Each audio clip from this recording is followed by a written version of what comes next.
I love that old adage about the Irish when they say that they never really sell you anything, they just help you to buy it. And that is more or less what happened after we had had a holiday here in 2001 and stayed in a cottage. When we went to pay at the end of the 4-day holiday, I said to the landlord, "I'm surprised that there's so many properties for sale around here." 24 hours later, I was the proud owner of 2 acres of bog and rock and a bit of salt marsh, and I was considerably poorer than I was when I came on my holiday. That was 25 years ago, and after a bit of manipulation, we managed to get planning permission to build a house. It had to be big enough to accommodate the increasing quantity of hand-me-downs and heirlooms and furniture that we were acquiring as a result of the death of 2 of our parents. And that stuff was all in storage. We needed somewhere bigger. And that was necessary, as our home in Devizes in Wiltshire was just 7 foot wide by 72 foot long, moved around slowly, had no garden and very little storage space. We had to find something bigger. Life on a canal narrowboat is as close to idyllic as you can get. Our narrowboat was called Cerberus, a 1972 liverboard conversion powered by a 24 horsepower Kelvin diesel engine that had been recovered from a Scottish trawler. It made a lovely chug, chug, chug sound as we cruised along the canal. We were going to be sad to be losing our Cerberus and wanted to send her away in style. So whilst our house on the 2 acres of bog and rock was being constructed, we decided to take Cerberus back to the place of her birth in Liverpool.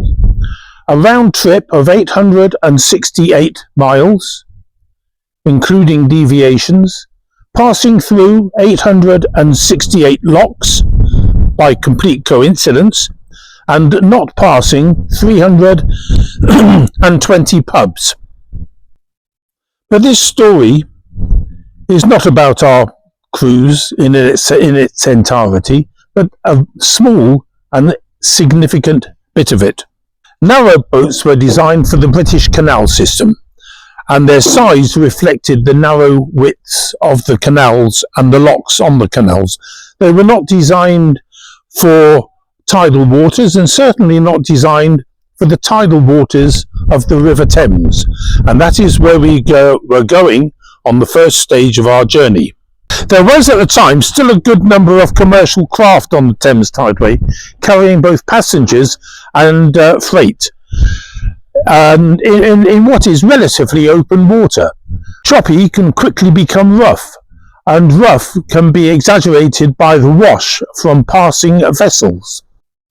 So 4 weeks after leaving Devizes on the Kennet and Avon Canal, travelling up the canal to Newbury and then on to Reading, we joined the non-tidal Thames at Reading, travelled east towards London, and eventually arrived at Teddington Lock, the lock which controls the entrance to the tidal part of the River Thames. "What are you doing here?" said the lockkeeper. I said, "We're going to Limehouse Basin, 17 miles towards the docklands of London." "You can't go yet," he said. "Tide's not until 5 o'clock. I said, "Well, I'm sorry." I said, "But we have an appointment to be in Limehouse with the lockkeeper at 6 o'clock before he goes home." After a bit of cajoling, the lockkeeper reluctantly allowed us through the lock, and we started on our journey through London. Pushing the rising tide for the first part of the journey was a challenge, with our narrowboat Cerberus operating at full power and not making much headway. It was hot, ever so hot, over 30 degrees centigrade. Even at this hour of the afternoon, we had a crew, and in true naval fashion, they were laid out on the roof of the boat, sunning themselves and drinking copious quantities of my rum, sometimes mixed with a bit of coke. After 45 minutes of pushing the tide and a brief moment of slack water, the flow reversed, gently at first, then with increasing speed, and by the time we passed underneath Hammersmith Bridge, Cerberus was travelling at 4 times the usual speed of 4 miles an hour on the canal system. Now, a requirement for taking any vessel on the tidal part of the River Thames in London is to get permission from the Port of London Authority. The tidal Thames, as I said, is a commercial waterway, and cruising it is not for the faint-hearted. Rule 1 is to do whatever the Port of London Authority agent tells you to do. Keep to starboard, use the right hand or central arch of one of the 29 bridges we were going to pass underneath, and during a brief conversation with the agent, we were told to ensure that we used the central arch of Charing Cross Railway Bridge. In my conversation on my old Nokia telephone, the chugging of the engine was making conversation difficult. "And," said the agent, "and this is important," he said, "after you've gone through Tower Bridge, make sure that you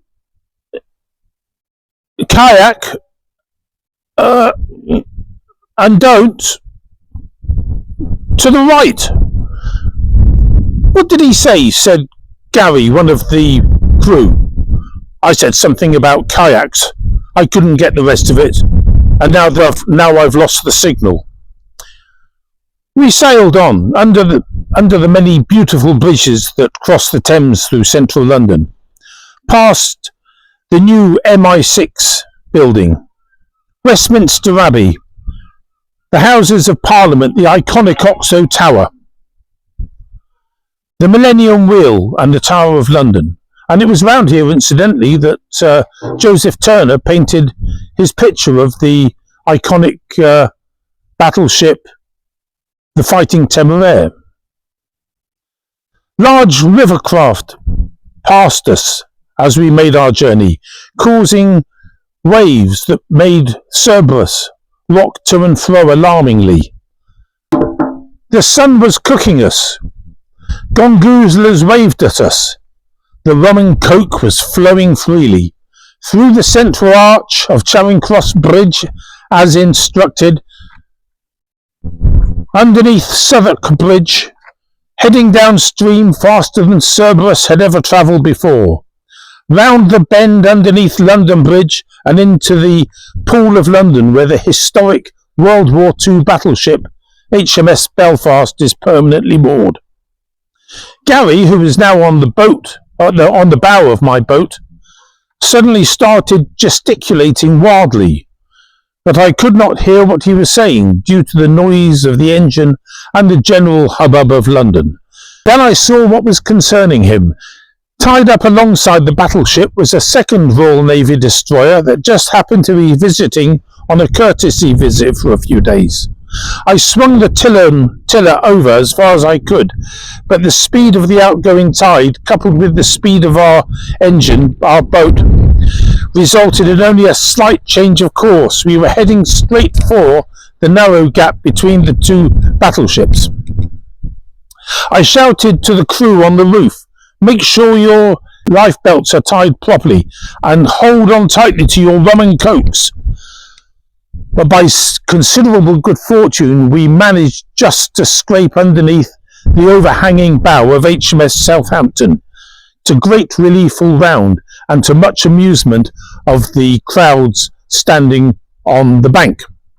The sighs of relief were then replaced by looks of puzzlement, as we could see that the two road halves of Tower Bridge were rising, and we thought, surely not for us.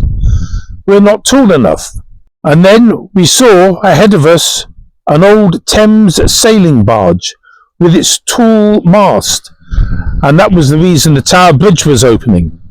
Once under Tower Bridge, the nature of the river changes dramatically. It's wider, rougher, and there are more river craft through which you have to thread your way. Limehouse Basin, our destination, is just under 2 miles from Tower Bridge. Originally known as Regent's Canal Dock, it was the tranship dock for vessels coming in from the open sea and transferring materials onto the canal barges that used to frequent the dock. It operated from 1820 to 1969 when the docks were closed. It's still used today for pleasure craft.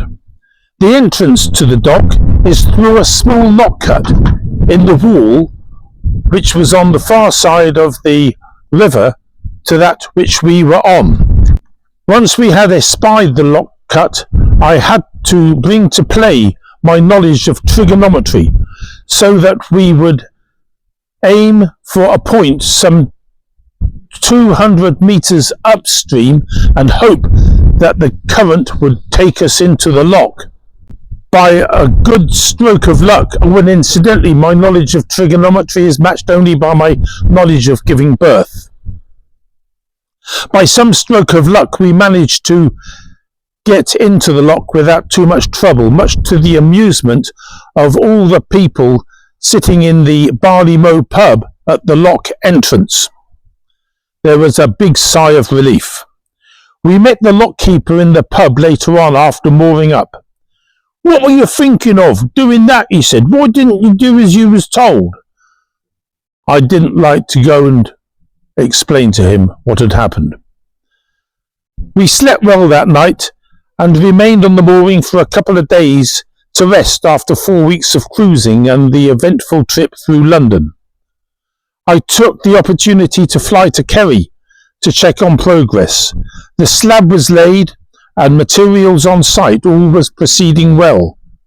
6 months later, our voyage to Liverpool completed and Cerberus back on home territory on the Kennet-and-Avon Canal, we bid farewell to the old girl, parted company with years of happy memories, caught a much larger vessel at Fishguard Harbour, and set sail for a new chapter of our lives in a house in Sneem.